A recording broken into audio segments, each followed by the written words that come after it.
El profeta mismo. Por Arthur Walkington Pink.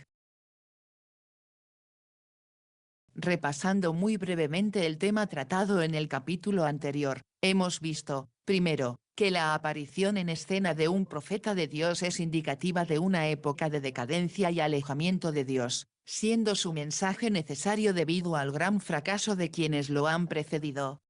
Segundo, que su obra principal es despertar la conciencia pública adormecida, reprender a los malhechores, denunciar la iniquidad, llamar a los hombres a abandonar su maldad y regresar al Señor. Tercero, que su mensaje es uno que es desagradable para los impíos y vacíos profesantes de religión, porque trata del pecado, la justicia y el juicio venidero. Cuarto, que como no es un proveedor de cumplidos ni un cosquilleo de oídos, su misión es despreciada y su mensaje rechazado por las masas, y solo un remanente insignificante responde a su llamado. Ahora Elías apareció en el escenario de la acción pública durante una de las horas más oscuras de la triste historia de Israel. Se nos presenta al comienzo de Primero de Reyes 17, y solo tenemos que leer los capítulos anteriores para descubrir en qué estado deplorable se encontraba entonces el pueblo de Dios. Israel se había apartado de Jehová de manera grave y flagrante, y se había establecido públicamente lo que se oponía directamente a él. Nunca antes la nación favorecida había caído tan bajo. Habían pasado 58 años desde que el reino había sido dividido en dos después de la muerte de Salomón. Durante ese breve periodo no menos de 7 reyes habían reinado sobre las 10 tribus, y todos ellos sin excepción eran hombres malvados. Es doloroso, en verdad, rastrear su triste curso, y aún más trágico es ver cómo se ha repetido lo mismo en la historia de la cristiandad. El primero de esos 7 reyes fue Jeroboam. Acerca de él leemos que hizo 2 becerros de oro, y les dijo, os es demasiado ir a Jerusalén, he aquí tus dioses, oh Israel, que te sacaron de la tierra de Egipto, y puso el uno en Betel, y el otro en Dan, y esto fue pecado, porque el pueblo iba a adorar delante del uno hasta Dan. Hizo también una casa de lugares altos, e hizo sacerdotes de lo más bajo del pueblo, que no eran de los hijos de Leví, e instituyó Jeroboam fiesta en el mes 8, a los 15 días del mes, como la fiesta que se celebra en Judá, y ofreció sobre el altar. Lo mismo hizo en Betel, ofreciendo sacrificios a los becerros que había hecho, y puso en Betel a los sacerdotes de los lugares altos que había hecho. Primero de Reyes 12. 28 al 32. Obsérvese debidamente y con cuidado que la apostasía comenzó con la corrupción del sacerdocio, al instalar en el servicio divino a hombres que nunca fueron llamados ni equipados por Dios. Del siguiente rey, Nadab, se dice, e hizo lo malo ante los ojos de Jehová, y anduvo en el camino de su padre, y en su pecado, con el cual hizo pecar a Israel. Primero de Reyes 15. 26. Fue sucedido en el trono por el mismo hombre que lo asesinó, Baasa. Primero de Reyes 15. 27. Después vino Ela, un borracho, que a su vez era un asesino. Primero de Reyes 16. 8 al 9. Su sucesor, Ziri, fue culpable de traición. Primero de Reyes 16. 20. Fue seguido por un aventurero militar llamado Ori, y de él se nos dice: pero Ori hizo lo malo ante los ojos de Jehová, e hizo peor que todos los que fueron antes de él, porque él anduvo en todos los caminos de Jeroboam hijo de Nabat, y en su pecado con el cual hizo pecar a Israel, provocando a ira a Jehová Dios de Israel con sus vanidades. Primero de Reyes 16. 25 al 26. El ciclo del mal fue completado por el hijo de Ori, pues fue aún más vil que los que lo habían precedido. Y Acab hijo de Ori hizo lo malo ante los ojos de Jehová, más que todos los que fueron antes de él. Y aconteció que le fue liviano andar en los pecados de Jeroboam hijo de Nabat, pues tomó por mujer a Jezabel hija de Etbaal, rey de los Sidonios, y fue y sirvió a Baal, y lo adoró. Primero de Reyes 16. 30 al 31. Este matrimonio de Acab con una princesa pagana estuvo, como era de esperar, pues no podemos pisotear la ley de Dios bajo nuestros pies con impunidad, plagado de las consecuencias más espantosas. En muy poco tiempo desapareció de la tierra todo rastro de la adoración pura a Jehová y la idolatría burda se volvió rampante. Los becerros de oro eran adorados en Dan y Beerseba. Se había erigido un templo a Baal en Samaria. Los bosques de Baal aparecieron por todos lados, y los sacerdotes de Baal tomaron plena responsabilidad de la vida religiosa de Israel. Se declaró abiertamente que Baal vivía y que Jehová había dejado de existir. El estado de cosas tan espantoso que se había producido se hace evidente por lo que dice, hizo también Acab un bosque, e hizo Acab más para provocar a ira a Jehová Dios de Israel que todos los reyes de Israel que fueron antes de él. Primero de Reyes 16. 33. El desafío al Señor Dios y la maldad flagrante habían llegado ahora a su punto culminante. Esto se hace aún más evidente por lo que dice, en sus días Hiel de Betel edificó a Jericó, versículo 34. Esto fue un descaro terrible, porque antiguamente se había registrado que Josué les conjuró en aquel tiempo, diciendo, maldito delante de Jehová el hombre que se levante y reedifique esta ciudad de Jericó, en su primogénito pondrá el cimiento. Josué 6. 26. La reconstrucción de la maldita Jericó fue un desafío abierto a Dios. Ahora bien, en medio de esta oscuridad y degradación espiritual, apareció en el escenario de la acción pública, con dramática repente, un testigo solitario pero impactante a favor y en favor del Dios viviente. Un eminente comentarista comenzó sus observaciones sobre Primero de Reyes 17 diciendo, el ilustrísimo profeta Elías fue levantado en el reinado del más malvado de los reyes de Israel. Este es un resumen conciso pero preciso de la situación de Israel en este tiempo. No solo eso, sino que proporciona la clave de todo lo que sigue. Es verdaderamente triste contemplar las terribles condiciones que prevalecían entonces. Toda luz se había extinguido, toda voz de testimonio divino se había silenciado. La muerte espiritual se había extendido por todas partes, y parecía como si Satanás hubiera obtenido en verdad el dominio completo de la situación. Y Elías Tisbita, que era de los moradores de Galaad, dijo a Acab, vive Jehová Dios de Israel, en cuya presencia estoy, que no habrá lluvia ni rocío en estos años, sino por mi palabra. Primero de Reyes 17. 1. Dios, con mano alta, levantó ahora un testigo poderoso para sí mismo. Elías es presentado aquí a nuestra atención de una manera muy abrupta. No se registra nada de su ascendencia o su forma de vida anterior.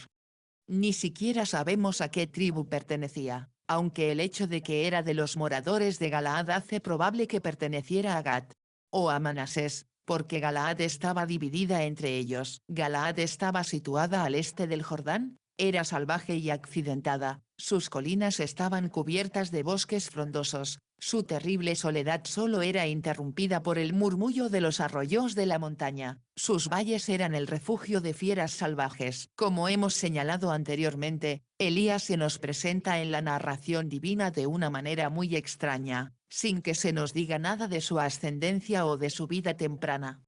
Creemos que hay una razón típica por la que el Espíritu no hizo referencia al origen de Elías. Al igual que Melquisedec, el principio y el fin de su historia están envueltos en un misterio sagrado, así como la ausencia de cualquier mención del nacimiento y la muerte de Melquisedec fue divinamente diseñada para prefigurar el sacerdocio eterno y el reinado de Cristo, así también el hecho de que no sepamos nada del padre y la madre de Elías, y el hecho adicional de que fue trasladado sobrenaturalmente de este mundo sin pasar por los portales de la muerte, lo marcan como el precursor típico del profeta eterno. Así, la omisión de tales detalles prefiguró la infinitud del oficio profético de Cristo. El hecho de que se nos diga que Elías era de los moradores de Galaad se registra sin duda como un detalle adicional sobre su formación natural, que siempre ejerce una poderosa influencia en la formación del carácter. La gente de aquellas colinas reflejaba la naturaleza de su entorno, eran rudos y ásperos, solemnes y severos, vivían en aldeas rudas y subsistían criando rebaños de ovejas. Endurecido por una vida al aire libre, vestido con un manto de pelo de camello, acostumbrado a pasar la mayor parte de su tiempo en soledad, poseído de una fuerza vigorosa que le permitía soportar gran esfuerzo físico, presentaría un marcado contraste con los habitantes de las ciudades de los valles de las tierras bajas, y más especialmente se distinguiría de los mimados cortesanos del palacio. No tenemos forma de saber cuán joven era cuando el Señor le concedió por primera vez a Elías una revelación personal y salvadora de sí mismo, como tampoco tenemos información sobre su formación religiosa temprana. Pero hay una frase en un capítulo posterior que nos permite formarnos una idea precisa del calibre espiritual de este hombre. He sentido un vivo celo por Jehová Dios de los ejércitos, Primero de Reyes 19. 10. Esas palabras no pueden significar nada menos que él tenía la gloria de Dios muy en el corazón y que el honor de su nombre significaba para él más que cualquier otra cosa. En consecuencia, debe haber estado profundamente afligido y lleno de santa indignación a medida que se informaba cada vez más acerca del carácter terrible y la gran extensión de la deserción de Israel de Jehová. No puede haber lugar a dudas de que Elías debe haber estado completamente familiarizado con las Escrituras, especialmente los primeros libros del Antiguo Testamento, sabiendo cuánto había hecho el Señor por Israel, los favores señalados que había otorgado a Israel. Cuando Elías se sintió atraído por ellos, debió haber anhelado con profundo deseo que ellos lo agradaran y lo glorificaran. Pero cuando supo que esto faltaba por completo, y cuando le llegaron noticias de lo que estaba sucediendo al otro lado del Jordán, cuando se enteró de cómo Jezabel había derribado los altares de Dios, había matado a sus siervos y los había reemplazado por los sacerdotes idólatras del paganismo, su alma debe haberse llenado de horror y su sangre hervía de indignación, porque estaba muy celoso por Jehová Dios de los ejércitos. Ojalá que más de esa indignación justa nos llenara y encendiera hoy. Probablemente la pregunta que ahora preocupaba más profundamente a Elías era, ¿cómo debería actuar? ¿Qué podía hacer él, un hijo rudo, inculto, del desierto? Cuanto más lo meditaba, más difícil debe haber parecido la situación. Y sin duda Satanás le susurró al oído, no puedes hacer nada, las condiciones son desesperadas. Pero había una cosa que podía hacer, recurrir a ese gran recurso de todas las almas profundamente probadas, podía orar, y lo hizo, como nos dice Santiago 5. 17, oraba fervientemente. Oraba porque estaba seguro de que el Señor Dios vivía y gobernaba sobre todo. Oraba porque se daba cuenta de que Dios es todopoderoso y que con Él todas las cosas son posibles. Oraba porque sentía su propia debilidad e insuficiencia y, por lo tanto, se volvía a aquel que está revestido de poder y es infinitamente autosuficiente. Pero para ser eficaz, la oración debe estar fundamentada en la palabra de Dios, porque sin fe es imposible agradarle, y la fe es por el oír, y el oír, por la palabra de Dios. Romanos 10. 17. Ahora bien, había un pasaje en particular en los libros anteriores de la Escritura que parece haber sido especialmente fijada en la atención de Elías. Guardaos, no sea que vuestro corazón se engañe, y os apartéis y sirváis a dioses ajenos, y os inclinéis a ellos, para que no se encienda entonces la ira de Jehová contra vosotros, y cierre los cielos, y no haya lluvia, ni la tierra dé su fruto. Deuteronomio 11. 16 al 17. Ese era precisamente el crimen del que Israel era ahora culpable, se habían apartado para adorar a dioses falsos. Supongamos, entonces, que este juicio divinamente amenazado no se ejecutase, ¿no parecería en verdad que Jehová no era más que un mito, una tradición muerta? Y Elías estaba muy celoso de Jehová Dios de los ejércitos, y en consecuencia se nos dice que oraba fervientemente para que no lloviese. Santiago 5. 17. Así aprendemos una vez más lo que es la verdadera oración, es la fe que se aferra a la palabra de Dios, intercediendo ante él y diciendo, haz como has dicho. Segundo de Samuel 7. 25. Él oró fervientemente para que no lloviera, exclaman algunos de nuestros lectores, ¿qué oración tan terrible? Entonces preguntamos, ¿no fue mucho más terrible que los descendientes favorecidos de Abraham, Isaac y Jacob despreciaran y se alejaran del Señor Dios y lo insultaran descaradamente al adorar a Baal. ¿Desearía usted que el 3 veces santo hiciera la vista gorda ante tales enormidades? ¿Se deben pisotear con impunidad sus justas leyes? ¿Se negará a hacer cumplir sus justos castigos? ¿Qué concepción se formarían los hombres del carácter divino si él ignorara su abierto desafío a sí mismo? Que la Escritura responda, porque no se ejecuta luego sentencia sobre la mala obra. El corazón de los hijos de los hombres está dispuesto a hacer el mal. Eclesiastés 8:11. Sí, y no solo eso, sino como Dios declaró, estas cosas has hecho, y yo he callado. Pensabas que de cierto sería yo como tú, te reprenderé, y las pondré delante de tus ojos. Salmo 50:21. Mi lector, hay algo mucho más terrible que la calamidad y el sufrimiento físicos, a saber, la delincuencia moral y la apostasía espiritual. Ay, que esto se perciba tan raramente hoy en día. ¿Qué son los crímenes contra el hombre en comparación con los pecados arrogantes contra Dios? Asimismo, ¿qué son los reveses nacionales en comparación con la pérdida del favor de Dios? El hecho es que Elías tenía un verdadero sentido de los valores, estaba muy celoso del Señor Dios de los ejércitos, y por eso oró fervientemente para que no lloviera. Las enfermedades desesperantes exigen medidas drásticas. Y mientras oraba, Elías recibió la seguridad de que su petición había sido concedida y que debía ir a informar a Acab.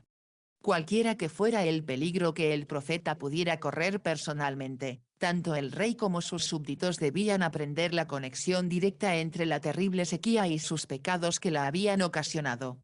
La tarea que ahora enfrentaba Elías no era una tarea común y requería algo más que valor común. Que un rústico inculto de las colinas se presentara sin ser invitado ante un rey que desafiaba al cielo era suficiente para sofocar al más valiente, más aún cuando su consorte pagano no se acobardaba de matar a cualquiera que se opusiera a su voluntad. De hecho, ella ya había dado muerte a muchos de los siervos de Dios. ¿Qué probabilidad había, entonces, de que este solitario galaadita escapara con vida? Mas los justos están confiados como un león. Proverbios 28:1. Los que son rectos ante Dios no se acobardan ante las dificultades ni se desmayan ante los peligros. No temeré a 10 millares de pueblos que se han puesto contra mí en derredor. Salmos 3:6. Aunque un ejército acampe contra mí, ¿no temerá mi corazón? Salmos 27:3. Tal es la bendita serenidad de aquellos cuya conciencia está libre de ofensa y cuya confianza está en el Dios viviente. La hora para la ejecución de su difícil tarea había llegado, y Elías deja su hogar en Galaad para entregar a Acab su mensaje de juicio. Imagínenlo en su largo y solitario viaje. ¿Cuáles eran los temas que ocupaban su mente? Recordaría la misión similar en la que se había embarcado Moisés, cuando fue enviado por el Señor para entregar su ultimátum al altivo monarca de Egipto. Bueno, el mensaje que llevó no sería más agradable para el degenerado rey de Israel. Sin embargo, tal recuerdo no debe de ninguna manera disuadirlo ni intimidarlo, más bien, el recuerdo de lo que sucedió después debería fortalecer su fe. El Señor Dios no había fallado a su siervo Moisés, sino que había extendido su brazo poderoso en su favor, y al final le había dado pleno éxito. Las obras maravillosas de Dios en el pasado siempre deben alentar a sus siervos y santos en el presente.